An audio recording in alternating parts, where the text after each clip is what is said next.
Hari ini kita teruskan PDPR Sains dengan satu subtopik baru iaitu cara hidup haiwan dan juga persaingan antara tumbuhan. Cara hidup haiwan terbahagi kepada dua iaitu yang pertama adalah hidup secara berkumpulan dan yang kedua adalah hidup secara sendirian. Okey, hidup secara berkumpulan itu adalah dia hidup secara beramai-ramai, lebih daripada seorang. Okey, kalau hidup secara sendirian adalah dia hidup sendiri ataupun hidup seorang-seorang. Okey, dia tak hidup dengan kawan-kawan dia.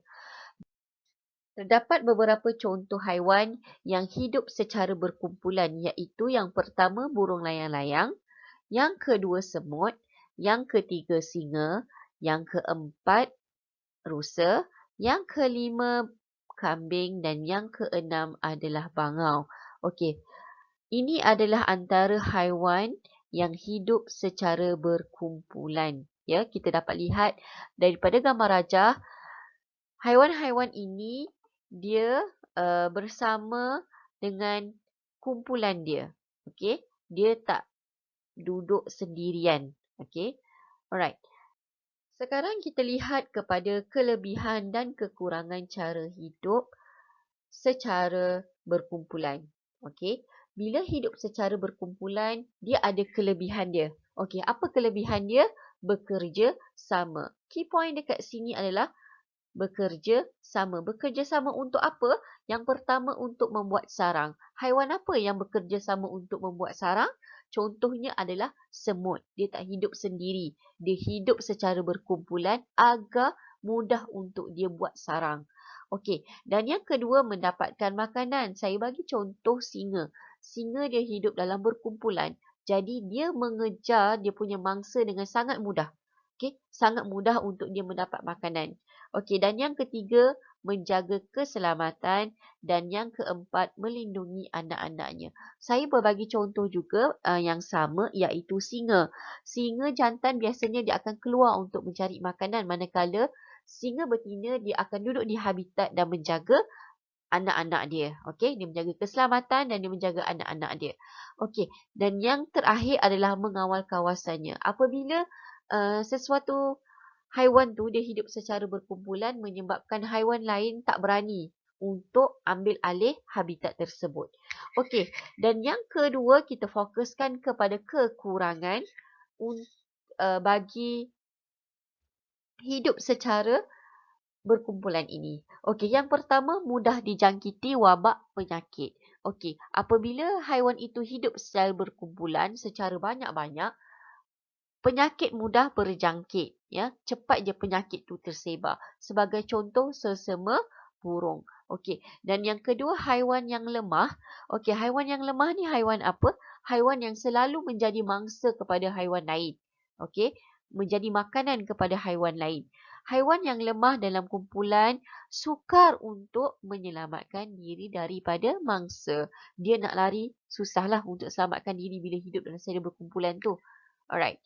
Sekarang ni kita fokus kepada hidup secara sendirian. Ada beberapa haiwan yang saya bagi contoh di sini hidup secara sendirian. Contohnya adalah harimau. Okey, harimau dan yang kedua adalah burung kenyalang, yang ketiga tapir, yang keempat ular sawa dan yang kelima adalah tupai. Seperti mana haiwan yang hidup secara berkumpulan, okey, mereka mempunyai kelebihan dan kekurangan sama juga dengan haiwan yang hidup secara sendirian. Okey, dia ada kekurangan dan kelebihan dia sendiri. Mari kita lihat kelebihan dia. Okey, kelebihan yang pertama adalah mengatasi masalah sumber makanan yang terhad. Jadi, apabila haiwan yang hidup secara bersendirian ni, dia tidak perlukan persaingan dengan haiwan yang lain. Okey, jadi makanan tu cukup untuk dia. Walaupun makanan tu terhad ataupun sedikit, cukup untuk dia makan dan tak perlu dia bergaduh ataupun bersaing dengan haiwan lain. Okey, jadi dia boleh makan relax-relax je. Okey, dan yang kedua mengelakkan persaingan untuk mendapatkan pasangan. Apabila dia jumpa pasangan, jantan atau betina, dia tak perlukan persaingan sebab dia hidup sendirian. Okey, jadi mudah untuk dia dapatkan pasangan tersebut. Okey, dan yang kedua kita lihat kepada kekurangan dia. Okey, kekurangan dia juga ada dua. Yang pertama, sukar mempertahankan diri daripada musuh. Apabila dia hidup secara sendirian, okey, senang untuk musuh serang dia. Okey. Yang kedua, mengalami kesukaran mencari pasangan ketika musim mengawan. Okey, tadi kita kata kelebihan dia mengelakkan persaingan untuk mendapatkan pasangan. Itu kalau dia jumpa pasangan tu. Kalau dia tak jumpa, susah. Sebab dia hidup sendirian, susah untuk dia jumpa pasangan daripada spesies yang sama. Baiklah. Selesai untuk cara hidup haiwan, kita fokus pula kepada persaingan antara tumbuhan. Berikut merupakan faktor persaingan tumbuhan. Okey. Secara asasnya, tumbuhan bersaing untuk mendapatkan keperluan asasnya. Yang pertama adalah nutrien. Nutrien ni ada di dalam tanah. Jadi, apabila tumbuhan itu ditanam secara rapat-rapat, okey, secara dekat-dekat, jadi dia perlu bersaing untuk mendapatkan nutrien. Yang kedua, faktornya adalah air, dan yang ketiga ruang, yang keempat adalah cahaya matahari. Jadi kita pergi ke satu persatu dan kita lihat salah satu aktiviti yang ada di dalam buku teks di mana ia menguji persaingan antara tumbuhan, dan yang pertama ini dia lihat kepada faktor air. Okey, faktor air. Jadi dia ada dua bekas A dan bekas B. Okey, bekas A kita lihat dia ada dua sahaja tumbuhan, manakala bekas B dia ada beberapa anak pokok. Okey, lebih daripada dua, banyak. Okey, lihat nombor 4. Tanam dua pokok dalam pasu A dan ada 10 anak pokok dalam pasu B. Jadi apa yang berlaku di sini? Bila terdapat banyak anak pokok, jadi mereka ini bersaing untuk mendapatkan air berbanding dengan tumbuhan pada pasu A. Tidak perlu bersaing sangat untuk mendapatkan sumber air. Jadi, di akhir eksperimen nanti, kita dapat lihat antara tumbuhan di pasu A atau tumbuhan di pasu B yang hidup lebih segar, ataupun kita lihat tumbusarannya yang mana lebih baik. Adakah di pasu A ataupun di pasu B. Dan kita akan dapat lihat bahawa tumbuhan di pasu A hidupnya lebih segar, lebih bagus, daunnya lebih baik berbanding dengan keadaan anak pokok pada pasu B. Aktiviti kedua pula untuk menyiasat cahaya matahari sebagai faktor. Okey, ini adalah faktor cahaya matahari. Apa yang dia buat adalah semaikan 10 biji benih cili ke dalam pasu yang berisi tanah kebun. Okey, dia letak 10 biji anak benih dalam pasu. 10 ya, bila 10 tu bermaksud banyak. Bila banyak, mereka tentu ada persaingan. Okey, biarkan anak pokok cili tumbuh. Tebuk lubang kecil di atas kotak. Okey, kotak ni dia tebuk satu lubang dekat atas. Selepas itu, tutup anak pokok cili dengan kotak. Siram anak pokok dengan menggunakan tiup air yang dimasukkan ke dalam lubang setiap hari. Buat pemerhatian selepas 2 minggu. Okey, apa yang awak akan nampak pada pengakhiran eksperimen nanti adalah pokok-pokok ni akan cuba keluar daripada lubang ini untuk mendapatkan cahaya matahari. Okey, ada pokok yang berjaya keluar dan ada yang pokok yang tidak berapa berjaya untuk keluarlah. Yang berjaya tu dia akan menjala keluar dengan tinggi untuk mendapatkan cahaya matahari. Okey, aktiviti ketiga pula adalah untuk melihat ruang sebagai faktor. Okey, dia ada dua bekas A dan bekas B. Okey, bagaimana faktor ini boleh menyebabkan faktor ruang ini menyebabkan persaingan kepada tumbuhan ya? Okey, Yang pertama, langkah pertama dia buat adalah semaikan 20 biji benih cili dengan jarak yang rapat. Okey, rapat-rapat. Sebanyak 5 mm di dalam bekas plastik A. Okey, berisi tanah kebun. Okey, yang kedua, 20 biji benih yang sama, ya, 20 biji benih bilangan yang sama, dia letakkan pada jarak 5 cm. Okey, bila jarak 5 cm, ruang dia lebih besar berbanding di dalam bekas B. Okey, siram pokok dan kita lihat kadar pertumbuhan pokok selama 3 minggu. Okey, di akhir eksperimen nanti, apa yang awak boleh nampak adalah pembesaran pokok di bahagian kotak B ini lebih segar. Okey, dia punya batang lebih besar, daun dia lebih banyak berbanding di bahagian A, di mana dia tidak cukup ruang untuk membesar. Macam awak lah, bila awak duduk dalam bilik yang sempit, ramai-ramai, awak tak selesa kan? Okey, begitu juga dengan tumbuhan. Susah untuk dia uh, melakukan pertumbuhan dalam situasi ruang yang kecil. Okey. Dan yang keempat adalah untuk menyiasat nutrien sebagai faktor yang menyebabkan persaingan antara tumbuhan. Okey, apa yang dia buat dalam eksperimen ini adalah semaikan 10 biji benih cili di dalam bekas A dan bekas B. Dia menggunakan ruang yang sama, iaitu jarak 5 cm. Okey, setiap biji benih ni dijarakkan dengan 5 cm. Okey, 5 cm tu kira ruang yang besar. Okey, kita biarkan anak pokok ni dalam seminggu.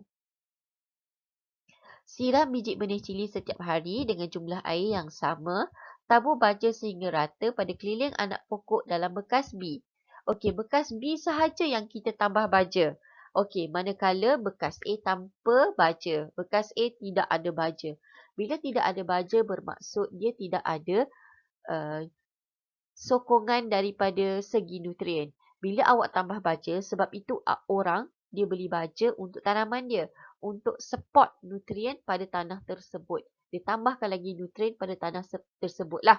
Okey, jadi apabila tumbuhan mempunyai nutrien, dia boleh hidup membesar dengan sangat baik. Macam awak lah, bila awak tak cukup nutrien, bila kita lihat orang yang tidak cukup nutrien, dia membesar dengan keadaan kurus kering, muka cengkung berbanding dengan orang yang cukup nutrien, cukup makan, kulit dia cantik, badan dia sihat. Sama juga dengan pokok, apabila dianya cukup dengan nutrien, maka di akhir eksperimen kita dapat lihat tumbuhan dalam bekas B lebih sihat, batangnya lebih besar, daunnya lebih cantik. Okey, cantik maksudnya uh, lebar daun dia, okey, membesar dengan sangat baik berbanding dengan tumbuhan di dalam baja A. Okey, apabila kita lihat kepada persaingan di dalam tumbuhan, okey, kita lihat pula simbiosis antara tumbuhan. Okey, pada minggu lepas kita dah belajar tentang simbiosis dalam dalam kelompok haiwan. Sekarang ni kita lihat kepada simbiosis antara tumbuhan. Dia ada dua sahaja simbiosis antara tumbuhan, iaitu yang pertama commensalism dan yang kedua adalah parasitism. Okey, seperti mana commensalism yang kita pernah belajar pada minggu lepas, commensalism ini satu pihak mempunyai manfaat dan satu pihak tidak dapat apa-apa. Okey, dia tidak dapat apa-apa, dia tidak dapat keburukan ataupun dia tidak dapat kebaikan. Okey, manakala parasitism adalah hubungan satu pihak mendapat manfaat, satu lagi pihak mendapat kerugian.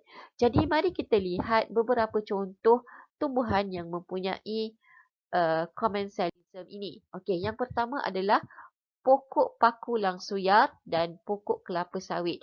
Pokok paku langsuyar ini dia akan hidup di atas pokok kelapa sawit. Bukan pokok kelapa sawit je, pokok lain pun dia ada hidup juga. Okey, apa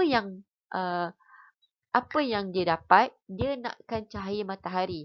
Okey, dia akan hidup dekat pokok orang lain supaya dia dapat cahaya matahari yang cukup. Tetapi ianya tidak mendatangkan kerugian ataupun mudarat yang teruk kepada tumbuhan yang dia tumpang. Okey, tumbuhan yang dia tumpang tu kita panggil dia sebagai perumah.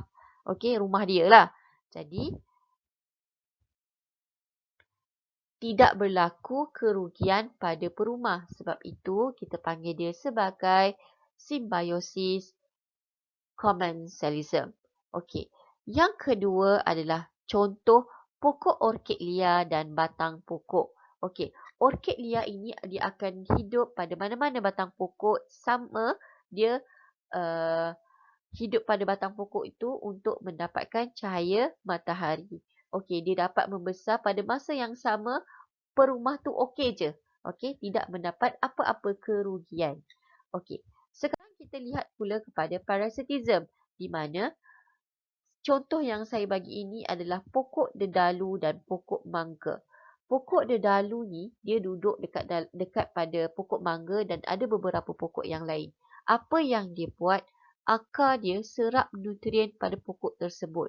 Okey, selain daripada dia nak mendapat cahaya matahari, akar dia menyerap air dan menyerap nutrien pada pokok tersebut dan akhirnya pokok tersebut akan mati. Okey, disebabkan simbiosis ini. Sebab itu kita panggil hubungan antara pokok dedalu dan pokok mangga ini adalah simbiosis parasitism. Satu mendapat manfaat, satu lagi mendapat kerugian. Yang mana yang mendapat manfaat? Pokok dedalu. Dia mendapat nutrien dan dia juga mendapat cahaya matahari. Manakala pokok mangga sebagai perumah, akhirnya dia akan mati. Okey, sama juga dengan Rafflesia dan batang pokok. Rafflesia dan batang pokok ni, Rafflesia dia akan hidup pada batang pokok dan fungsi yang sama, dia akan ambil nutrien daripada pokok tersebut dan akhirnya pokok yang dia tumpang itu ataupun perumah lama kelamaan akan mati. Okey, sekian saja untuk hari ini.